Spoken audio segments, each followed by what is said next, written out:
Kualap Amashke Klapa Skujaske Skal Lachlastum Mutak Hozonstum Iho Aza Quishklek Ohwal Muta Iwachank Aku I Kala Chinapkal Ach Hoaz Kushklapen and Wishnemuch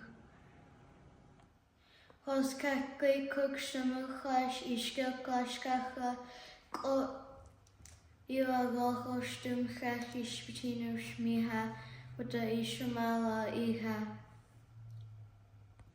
Chinatman Timothash Tiem Glakmanskacha Muta Jutmin Shkritash Tiem Hakmanskacha Hoaz Kushklapen and Wishnemuch Ochamuchka Amachkach Ku Uchwamiuch Lolka Kuuchamich Achashka Kuukamich. I was 6 years old when they took me to a residential school. I remember the day walking toward that school with my mother, and it was a silent walk, and I was so afraid.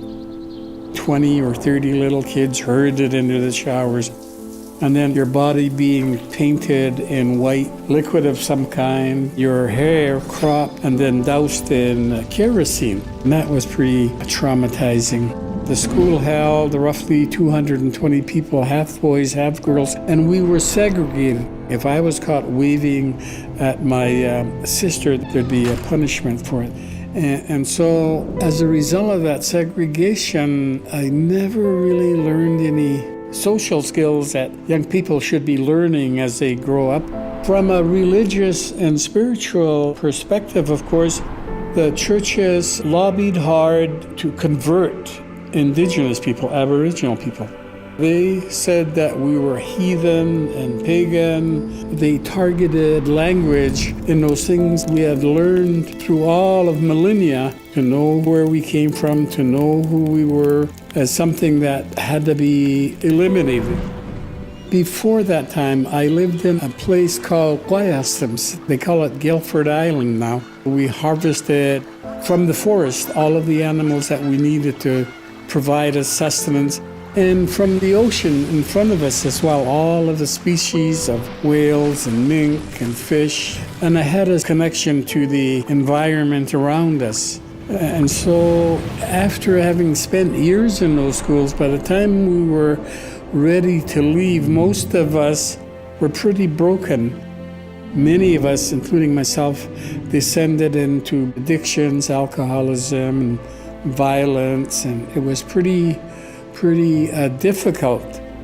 Those schools lasted for over 100 years. There were over 150,000 little children. And the last school that closed in Canada was in 1996 in Saskatchewan. There was a history on this land that had been absolutely ignored. Nobody knew about the residential school legacy. Nobody knew about the intent of the Indian Act, the chronic challenges now facing Aboriginals. And we're starting to accept the idea that we have this shared history for which we all are responsible for. When the Truth and Reconciliation Commission report was submitted, I was in the room when Justice Murray Sinclair, the chair of the commission, denounced Canada. He had just recited a litany of intensive harms against Aboriginal people. And when he said, "Canada, you have committed cultural genocide," there was just a silence in that room, and then all of a sudden it erupted in euphoria. We said, survivors want an apology from the Prime Minister in the House of Commons. And I was there and I heard the words, "I'm sorry," and then I couldn't see because my eyes were just flowing with tears. I was so happy that somebody had said, "I'm sorry." Canada, by the way, is the only Western country that has had a Truth and Reconciliation Commission. So we're trying to look through a new lens. We and Canadians, we as an Aboriginal, we celebrate each other, everybody cheering each other up as we move toward a more equal, prosperous future for all of us. My name is Chief Robert Joseph, and I believe that truth and reconciliation is Canada.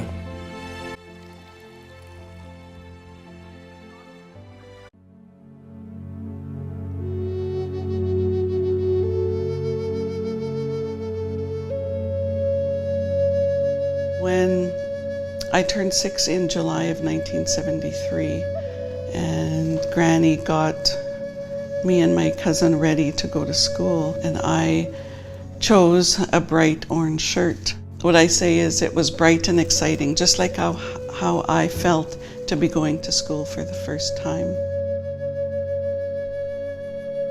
When I got to the mission, my shirt was taken. No matter how much I protested or cried and said I wanted it back, I don't have a memory of ever wearing my shirt again.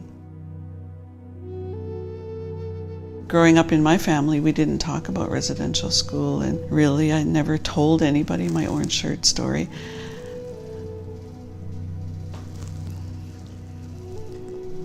My own mother didn't even know that I went to residential school until 2007. So it's not something that we talk about, and the trauma goes deep.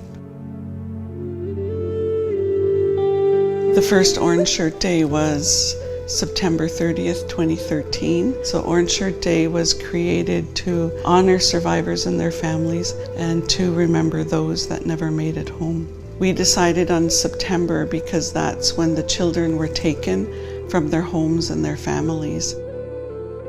We settled on Every Child Matters. And the reason we chose that is when I described my feelings, when I told my story of being at the mission, that I felt like I did not matter.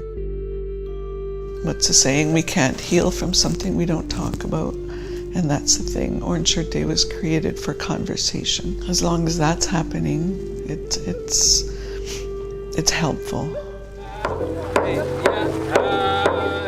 The Jay's Care Foundation is an example of reconciliation in action, making connections with Indigenous people and Indigenous communities, being there for children. That's just the best thing that can happen. And with that, when they are having trouble, they'll remember those times. When I was there, I was totally lost. I didn't know anybody. I used to hide under my bed. I used to hide in the closet. I was just scared. In fact, being in that school, my life was in danger. And the ultimate is they wanted was to take the Indian out of the child. And in doing that, they actually killed some. We knew that there were children who didn't come home. We knew there were unmarked graves. I do wonder sometimes why I survived. You know, it's a stark reality that we can't run from anymore. No one can deny that this happened. It's brought back a lot of memories for survivors like myself. So we need to work together as a community and heal together.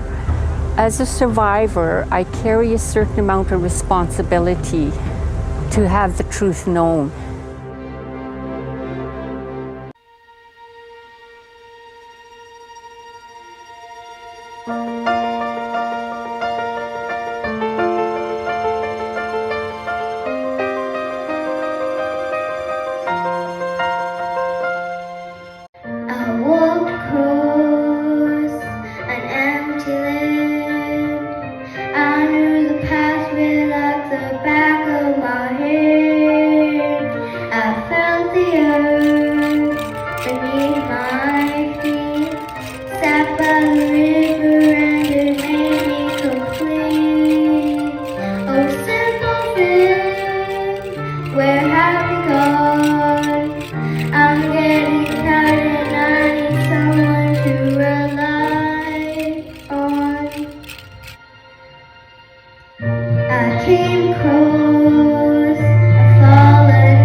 Is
simple thing, where have you gone? I'm getting old and I need someone to rely on. So tell me when you're gonna let me in. I'm getting tired and I need somewhere to begin. And if you have a minute, why don't we go talk about it somewhere only we know? This could be the end of everything, so why don't we go somewhere only we know? Somewhere only we know.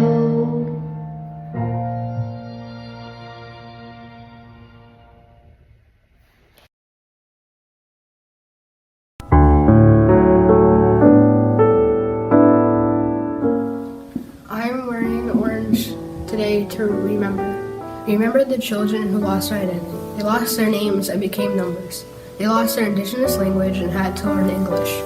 The children also lost their own clothing and had to wear uniforms. We remember all the families who lost their children to residential schools. We remember that some of these children died from abusive lives and cruelty. I'm wearing orange today to recover. Recovery means to heal the wounds of the past.